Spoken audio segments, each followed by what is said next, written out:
brothers and sisters, I want to speak life into your spirit today. You may be tired, weak, or holding on by a thread, but I came to remind you that healing is still possible, restoration is still promised, and God is still moving. James 5:15 declares, "And the prayer of faith shall save the sick, and the Lord shall raise him up." That means your condition is not your conclusion. Your pain is not permanent. When you pray with faith, you're not just hoping, you're unlocking heaven. So today, open your heart.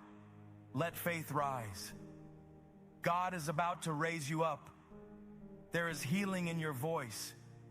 When you open your mouth in faith and begin to pray, heaven pays attention. James 5:15 doesn't suggest healing might happen.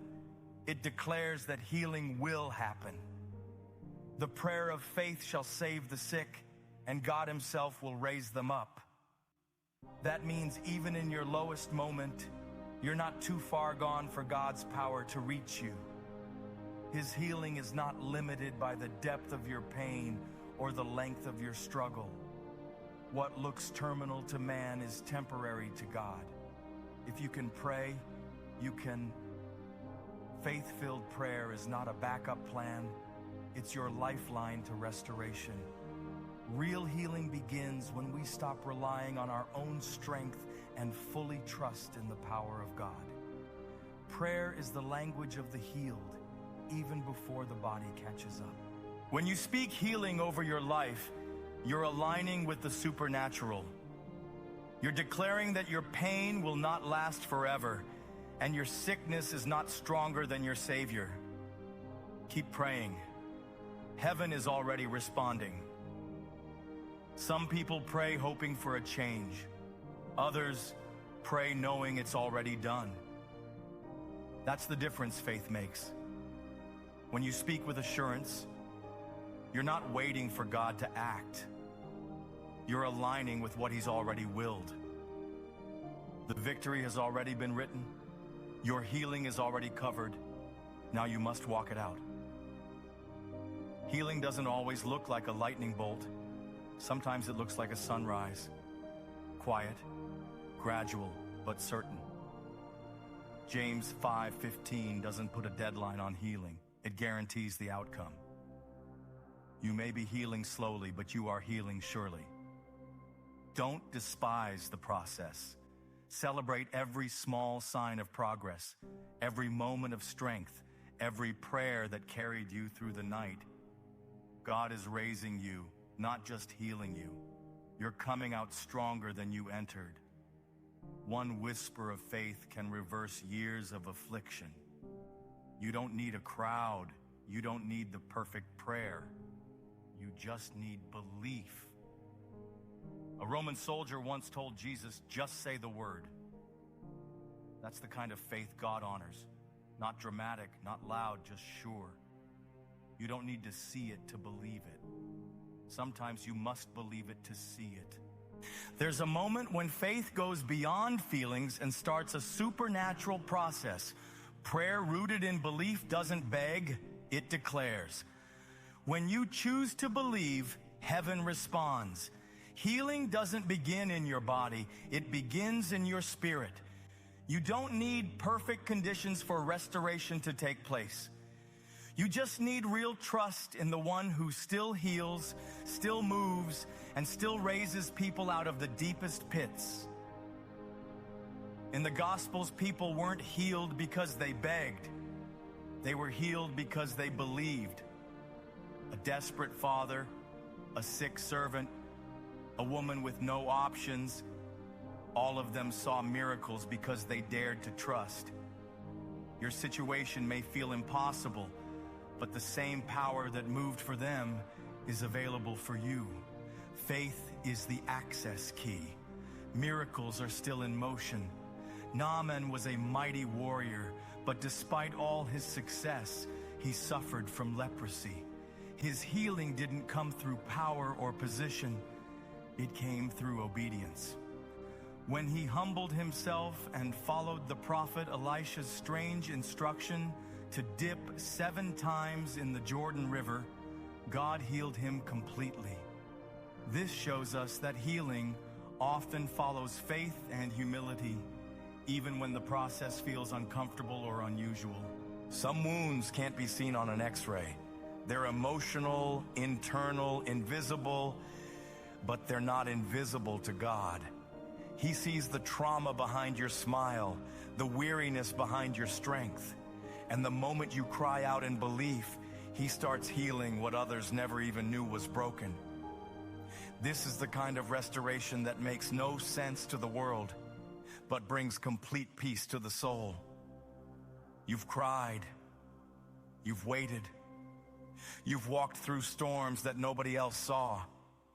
But the God who sees your wounds is also the God who promises to heal them. Jeremiah 30:17 gives us this unshakable word. For I will restore health unto thee, and I will heal thee of thy wounds, saith the Lord. That means no pain is too deep, no illness too strong, no past too broken for God to fix. He is the restorer of health, the healer of hidden wounds. What doctors can't explain, God can repair. What people gave up on, God is still touching. So rise again in faith. Healing is already on the way. God doesn't respond to panic. He responds to faith. Your prayer doesn't need to be fancy. It just needs to be real. Healing power doesn't flow through perfect people, but through surrendered hearts. You can come to him broken, doubting, hurting, unsure, as long as you come with belief that he is able. And once you do, divine strength will begin rising within. God isn't looking for strong people. He's looking for surrendered ones. Healing isn't a reward for the perfect. It's a gift for the trusting. You don't have to earn it. You don't have to prove anything. All you have to do is believe that he is who he says he is. That alone opens the floodgates of grace and releases healing into your life in ways you couldn't manufacture. You may feel like you've prayed 1,000 times with no answer.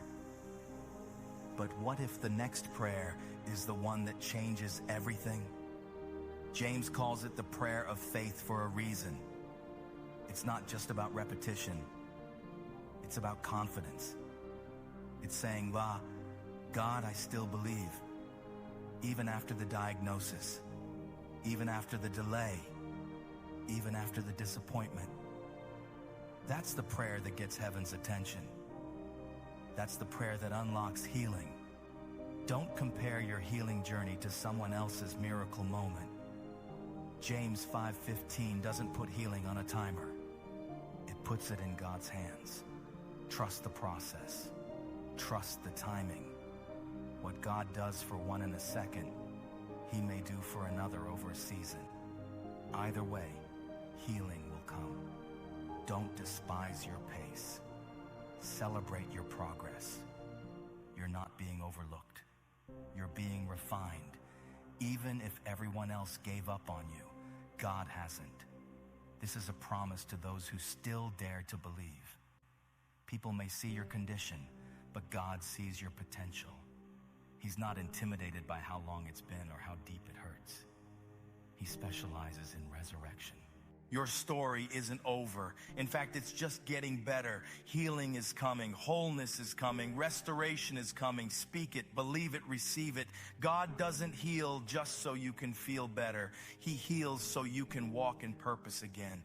James 5:15 is about resurrection, not just relief. When God raises you up, it's because there's still work for you to do. There's still people for you to reach. There's still glory for him to get from your life. Your pain will become a platform. Your weakness will become a witness.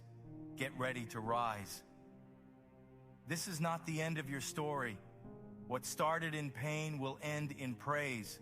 What looked like death will produce life. And what felt like failure will reveal God's favor. You were made for more than survival. You were made for victory.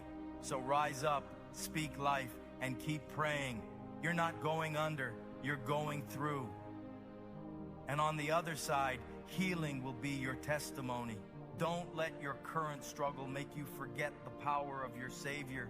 If this message spoke to your heart, hold on to it like a lifeline. God is not finished with you. He's just getting started. Keep praying with faith. Keep standing on His word. You're closer to your healing than you think. Share this with someone who needs to remember that our God still lifts, still restores, and still answers the cry of faith. Your healing is on.